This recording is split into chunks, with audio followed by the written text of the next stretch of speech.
তো কেমন আছিস সবাই? আশা করি অনেক ভালো আছো।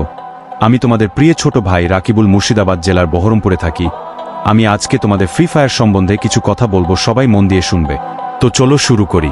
গ্যারেনা তাদের জনপ্রিয় গেম ফ্রি ফায়ারে বারবার পরিবর্তন আনে মূলত কয়েকটি বড় কারণে। পুরো বিষয়টা সহজভাবে বলছি। 1. খেলোয়াড়দের আগ্রহ ধরে রাখার জন্য। একই ম্যাপ, একই গান, একই চরিত্র বা একই ইভেন্ট দীর্ঘদিন থাকলে অনেক খেলোয়াড় বিরক্ত হয়ে যায়। তাই নতুন character, gun, skin, event, map update, ইমোটে মোড এসব যোগ করে যাতে খেলাটা নতুন লাগে। 2. প্রতিযোগিতায় টিকে থাকার জন্য। বর্তমানে অনেক ব্যাটল রয়্যাল গেম আছে, যেমন PUBG Mobile, Call of Duty Mobile. এসব গেমের সাথে প্রতিযোগিতা করতে হলে ফ্রি ফায়ারকে নিয়মিত আপডেট দিতে হয়। 3. হ্যাক ও বগ ঠিক করার জন্য। অনেক সময় খেলোয়াড়রা হ্যাক ব্যবহার করে বগ এক্সপ্লয়েট করে ফেয়ার অ্যাডভান্টেজ নেয়।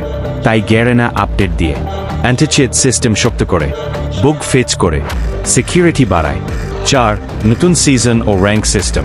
প্রতি সিজনে র্যাঙ্ক রিসেট বা গেমে প্লে চেঞ্জ দেয় যাতে সবাই নতুনভাবে শুরু করতে পারে। কম্পিটিটিভ ফিল থাকে, প্রো প্লেয়ার্স এবং নতুন প্লেয়ার্স দুজনই মজা পায়। 5. টাকা আয় করার জন্য। এটা বড় কারণগুলোর একটি। নতুন Evo Gun Premium Bundle. Lock royal collaboration এনে গ্যারেনা ডায়মন্ড পারচেজ বাড়ায়, কারণ নতুন জিনিস দেখলে অনেকে কিনতে চায়। কোলাবোরেশনস ও ট্রেন্ড ফলো করা। অনেক সময় ফ্রি ফায়ার বিভিন্ন সেলিব্রিটি বা এনাইমের সাথে কোলাবোরেশন করে, এতে গেমটা বেশি ভাইরাল হয় এবং নতুন প্লেয়ার আসে। উদাহরণ Cristiano Ronaldo anime theme event. Music event. Game balance ঠিক রাখা। কোনো গান বা ক্যারেক্টার বেশি শক্তিশালী হয়ে গেলে খেলাটা আনফেয়ার হয়ে যায়, তাই তারা নার্ভ ক্ষমতা কমানো, বফ ক্ষমতা বাড়ানো করে ব্যালেন্স রাখে। Player feedback.